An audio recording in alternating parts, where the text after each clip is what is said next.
بسم اللہ الرحمن الرحیم۔ السلام علیکم ورحمۃ اللہ وبرکاتہ۔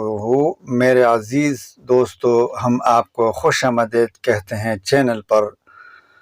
دوستو، کہتے ہیں ایک بار ایک شکاری جنگل سے ایک تیتر پکڑ کر لاتا ہے اور اسے اپنے گھر میں ایک الگ پنجرے میں رکھتا ہے۔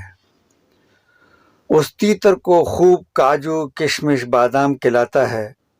دوستو، جب تیتر بڑا ہو جاتا ہے تو اسی پنجرے کے ساتھ ہی لے کر جنگل جاتا ہے۔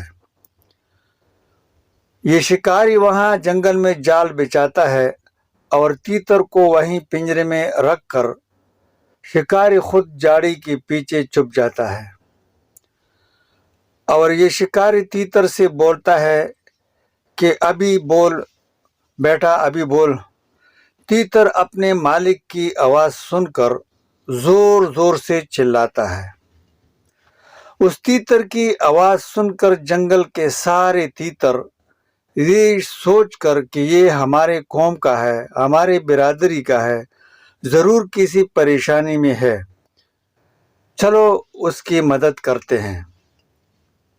جنگل کے سارے تیتر دوڑ دوڑ کے اس کے آواز کی طرف آ رہے ہیں اور شکاری کی بچھائے ہوئے جال میں پھنس جاتے ہیں۔ دوستو، شکاری مسکراتے ہوئے آتا ہے اور پالتو تیتر کو الگ اور سارے تیتروں کو الگ جھولی میں ڈال کر گھر لے کر آتا ہے۔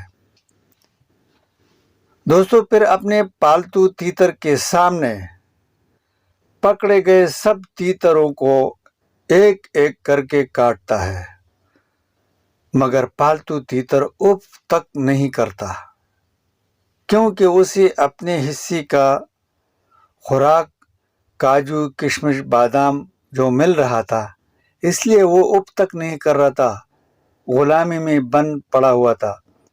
دوستو، کم و بیش یہی حالات آج کے مسلمانوں کی بھی ہو گئی ہے۔ شکاری نے ایسے نہ جانے کتنے تیتر پال رکھے ہیں جن کی وجہ سے قوم دشمن کے جال میں پھنستی ہے اور یہ کٹتا ہوا دیکھتے ہیں مگر وہ اف تک نہیں کرتے، کیونکہ ان کو ان کے حصے کی خوراک مل جاتی ہے۔ دوستو، یہ تھی آج کی ویڈیو۔ امید ہے کہ آپ کو پسند آ جائے گی۔ اگر یہ کہانی آپ کو پسند اور سمجھ میں آ گیا ہو تو چینل کو سبسکرائب کریں اور ویڈیو کو لائک دے کر دوستوں کے ساتھ شیئر کیجیے۔ ملتے ہیں